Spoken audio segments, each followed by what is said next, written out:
രാം നാരായൺ രാം. ലക്ഷക്കണക്കിന് വകഭേദങ്ങളുണ്ട്. അറിയാൻ വളരെ അധികം ബാക്കിയുണ്ട്. എല്ലായിടങ്ങളിലും ഒരേ നിയമമാണ് പ്രവർത്തിക്കുന്നത്.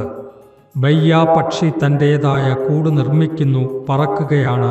അതിനിടയിലേക്ക് എത്ര മനോഹരമായ കൂടാണ് അത് കെട്ടുന്നത്. ഫാക്ടോറിയൽ ശൂന്യത്തിൽ തൂങ്ങി മുകളിലേക്ക് നിന്നു തൂങ്ങിക്കിടക്കുന്ന തൻ്റേതായ തൂക്കിയ കൊക്കുപയോഗിച്ച് കൂട് പണിയുകയാണ്. എത്ര വലിയ ശേഷിയാണ് അതിന് ഫാക്ടോറിയൽ. എന്നാൽ ആ കഴിവ് ഉള്ളവർ പോലും അതിൻ്റെ മഹത്വം മനസ്സിലാക്കുന്നില്ല. ആരാണ് ഇതിന് പഠിപ്പിച്ചത്? ഇത് എങ്ങനെ അതിനായി ചെയ്യുന്നു? അത് എത്ര സജ്ജകമാണെങ്കിൽ കൂട് സ്വയം പണിതെടുക്കുന്നു. ഈ അത്ഭുതം സ്രഷ്ടാവിൻ്റെ എത്ര ബുദ്ധിയാണ് ഇതിന് പിന്നിൽ. ഫാക്ടോറിയൽ എത്ര തരം ജോലികളാണ് അവന്. ഫാക്ടോറിയൽ സ്രഷ്ടാവിൻ്റെ ഗുണങ്ങളെ എണ്ണി തീർക്കാനാകില്ല.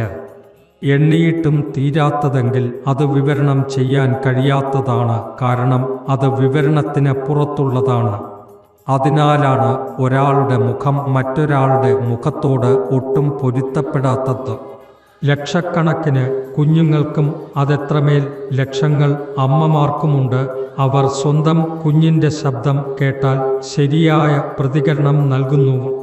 കുഞ്ഞുങ്ങളും അവരുടെ അമ്മയുടെ ശബ്ദത്തെ തിരിച്ചറിയുകയും അതിന് പ്രതികരിക്കുകയും ചെയ്യുന്നു. ഇതിൽ യാതൊരു തെറ്റുമില്ല. വിവിധ ജീവികളിലും ഇത് തന്നെയാണ്. അവയുടെ ശബ്ദങ്ങളും ഓരോന്നും വ്യത്യസ്തമാണ്. എത്ര രൂപങ്ങൾ! ഇവയിൽ ഇത്ര വൈവിധ്യം എവിടെ നിന്നാണ് വന്നത്? രൂപത്തിൽ, വർണ്ണത്തിൽ, ഗുണത്തിൽ ഇതിന് ഒരന്തവും ഇല്ല.